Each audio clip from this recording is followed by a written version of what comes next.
Nah memang ya kadang kita sendiri pun ya suka bingung ya kalau misalkan dikasih sesuatu oleh seseorang, apalagi ini dikasihnya pun bukan main-main guys, benda pusaka kris ya, yang mana yang kita tahu kris itu adalah kayak bermata dua ya, bisa ada sisi baiknya dan sisi buruknya ya. Dan emang kris ini kan rata-rata diisi oleh satu makhluk ya, satu kodam istilahnya. Nah kris yang dikasih ke ayahnya Bima ini ada dua pengisi guys, ada dua kodam lah. Jadi kan emang ini kisah nyata yang dialami oleh ayahnya Bima. Jadi ayahnya Bima itu tidak serta-merta mendapatkan kris ini begitu saja guys. Jadi emang ayahnya Bima ini sewaktu-waktu lagi kerja lah di bosnya, kerja di bosnya. Kemudian si ayahnya Bima itu diundang makan karena emang di rumahnya bosnya itu ada benda-benda pusaka lah. Di dalam waktu dia si benda pusakanya ini tiba-tiba ada di pangkuannya ayahnya Bima. Sontak kan kaget ya, ayah Bima kenapa lagi makan dan ada kris ya guys ya. Dan sang bosnya pun cuman tersenyum ya guys, sang raja lah ya tersenyum, sang raja bilang bahwa emang kris ini sudah menemukan tuannya yang baru, itu ayahnya. Kan sontak ditolak ya karena emang ayahnya Bima ini sangat gak suka dengan hal-hal yang mistis.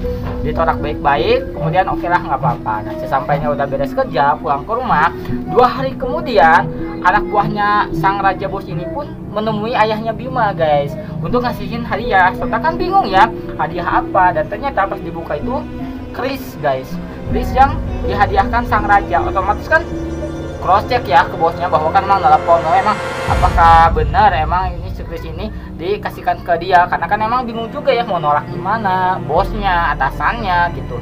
Kalau nggak ditolak kayak gimana, bingung juga. Akhirnya ya udahlah diterima lah ya sekris ini. Dan suatu waktu sekris itu pun pernah diruat, dimandiin ya di museum bawa, sampai akhirnya setelah 3 bulan itu hanya jadi pajangan di rumahnya karena kan gak ngerti juga kan, gak bingung juga kan ayahnya. Nah ini mulai ada kejadian aneh guys di bulan ketiga yang mana si kris ini berontak guys, berontak. Kan kris ini kan disimpan dipajang ya, di mana dipajang itu di lemari kayu jati ya, yang dimana kayu jati itu kan berat ya. Tiba-tiba suatu malam si kris ini kayak gitu guys, dia kan sontak bingung ya, semuanya bingung. Kemudian ayahnya Bima pun sholat ya, untuk sholat, dan karena istrinya pun takut, akhirnya istrinya pun tidur di kamarnya Bima. Nah sampai jam 3 lah ya, sampai jam 3 akhirnya si kris itu pun diam pas pagi-pagi membuka rumah. Sontak kan ayahnya Bima kaget guys, ada 4 orang itu bawa parang besar-besar, tapi kondisinya itu kayak berenang. Sontak kan bingung, ini kenapa ini kayak yang berenang gitu, tapi nggak sadarkan diri, tapi bawa parang. Bingung kan, otomatis ayahnya pun ngebangunin semuanya, ngebangunin supirnya, ngebangunin pembantunya, ngebangunin istrinya, ngebangunin anak-anaknya. Bingung bahwa itu di luar ada orang aneh gitu, kayak orang jahat tapi bawa parang, tapi kelakuannya aneh. Contoh kan semuanya keluar ke rumah ya, pas keluar ke rumah emang betul lah kayak mana ini kayak gitu ya. Contoh kan si ayah Bima itu emang punya pistol guys, kemudian ditodongin sama bangun kayak gitu kan, karena kondisinya itu kayak yang nggak sadar kayak gitu guys. Akhirnya kan si 4 orang itu yang kayak berenang tapi bawa parang itu sadar dan menangis mohon sujud dan mohon ampun. Alhamdulillah tersadarkan dan terselamatkan.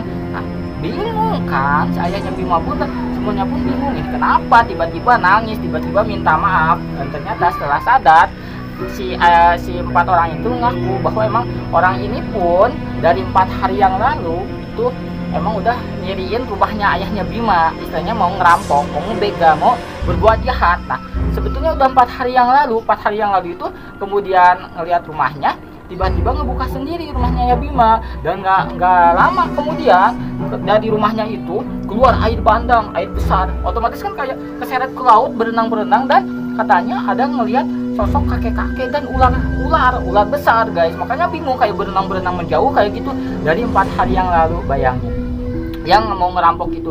Dan baru kecek itu di hari itu guys, bayangin. Berarti kan otomatis yang 4 orang ini yang mau berbuat jahat ke rumahnya itu terseret lah selama 4 hari ke alam gaib kayak gitu guys. Teman-teman bingung ternyata kenapa bisa gitu, karena kan emang takut juga. Akhirnya ayahnya Bima itu menelpon polisi guys. Yang anehnya itu karena emang si begal-begal 4 orang ini benar-benar pasrah, benar-benar diam, mau diikat, mau dilaporkan pun polisi kan tambah bingung ya. Akhirnya kan mulai bingung, ini kebingungan kenapa bisa terjadi seperti ini. Nah udah udah beres lah si kasus begal ini ya, karena katanya melihat kakek-kakek dan ular gitu ya, ular besar. Nah, udah beres itu, di dalam rumah pun rasa hawa panas gitu guys. Hawa panas bukan hanya di satu dinding guys, kadang ada di lantai 1, lantai 2, dan hawa panasnya itu nggak menentu kan, bingung sontak juga ya. Dan akhirnya anehnya pun juga setiap hewan peliharaannya pun meninggal guys di rumah itu. Entah itu ayahnya Bima kan suka memelihara ayam ya, semua ayamnya meninggal guys, anehnya itu ya. Kemudian tikus-tikus pun nggak ada, meninggal semuanya. Yang anehnya lagi, tetangganya itu kan punya hewan kucing yang imut, lucu, gemoy gitu ya. Hewan kucingnya itu dititipkanlah ke rumah ayahnya Bima ini, karena kan memang mau pergi keluar kota lah. Nggak sampai 3 hari si kucing ini pun meninggal guys. Bingung kan, di satu sisi kan enaknya itu nggak ada hewan-hewan kayak tikus kayak ini, semuanya kan nggak ada, meninggal ya enaknya itu. Tapi yang jadi bingung, kenapa hewan-hewan ini tiba-tiba meninggal nggak kuat lama ya, bahkan sampai kura-kura pun meninggal guys. Yang bingung itu ya. Kemudian kan ada yang hawa-hawa panas di setiap ruangan itu ya, kadang-kadang nggak menentu ya, bingung kenapa, ada apa ini. Akhirnya kan si ayahnya Bima ini pun memutuskan untuk manggil yang bisa guys, mangnya sendiri, karena emang saudaranya itu katanya bisa. Nah, dipanggil lah saudaranya itu ke rumah guys. Gak lama kemudian, belum nyerita apapun, ayahnya Bima semuanya belum nyerita apapun, udah bilang kayak gini, mas, kamu melihara apa di rumah ini?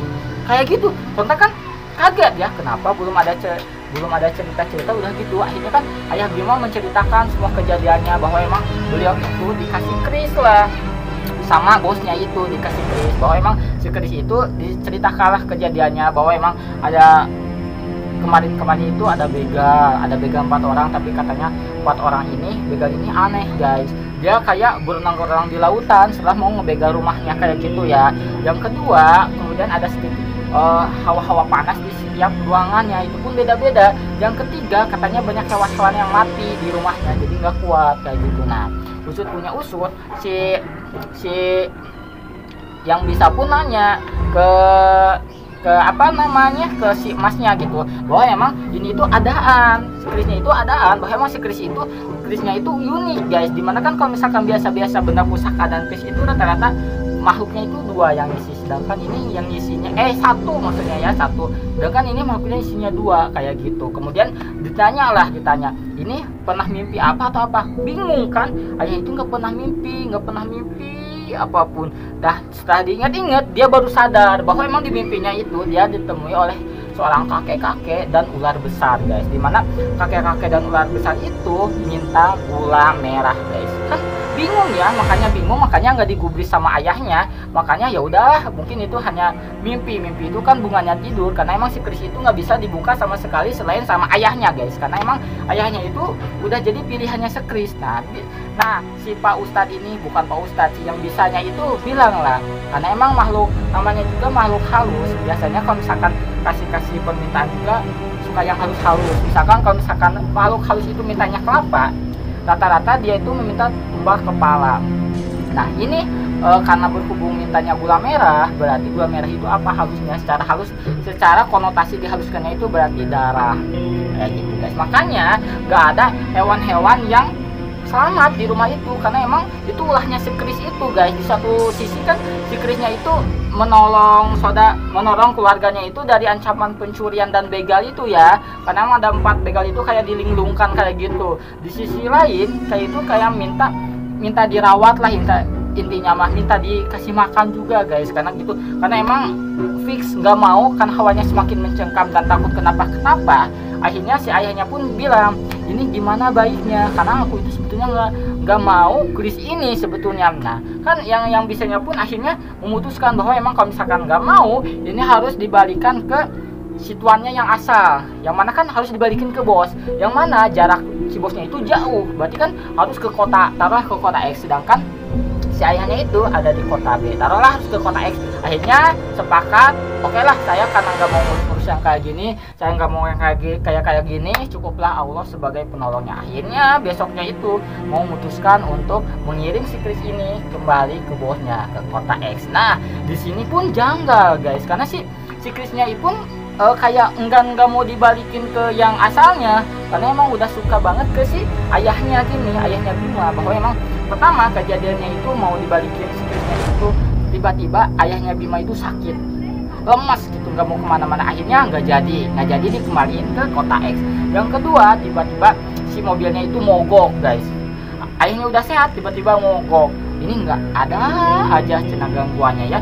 Yang ketiga, udah di bandara ternyata telat naik pesawat guys, ada aja ya. Yang keempat, udah bener-bener fix mau dikembaliin, ternyata pas mau naik pesawat tiba-tiba ditelepon sama istrinya. Tapi yang bingungnya itu, suara istrinya pun kayak suara cowok, terus bilang gini, pulang katanya, anak kamu kecelakaan parah cenah. Kayak gitu kan, tiba-tiba kan sontak kaget, gak jadi lagi ke kota X, pulang ke rumah dengan ngebut. Pas di rumah buka pintu, ternyata ada anaknya sehat walafiat, dan bilang ke istrinya, ini kenapa kamu cenah gini, sampai nelpon kayak gini, nggak lucu.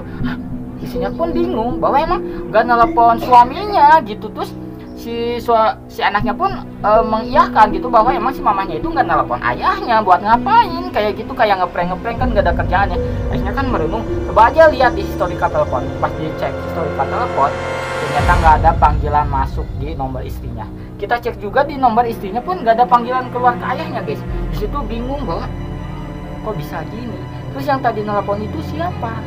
Kayak gitu, kayaknya Kris ini bener-bener nggak mau dibalikin ke yang pertamanya, karena emang udah suka banget ke ayahnya kayak gitu. Sampai akhirnya si Kris ini pun minta bantuan lah ke yang bisa, bahwa emang mau dibalikin. Nah, sampai akhirnya 4 orang dong yang ngejaga Kris ini mau dibalikin. Nah, dibalikin pun nggak bisa guys, mobil yang dipakai pun mendadak mogok guys, karena emang kata yang bisa ini bener-bener nggak boleh naik ke udara guys, harus bener-bener lewat jalur darat kayak gitu guys.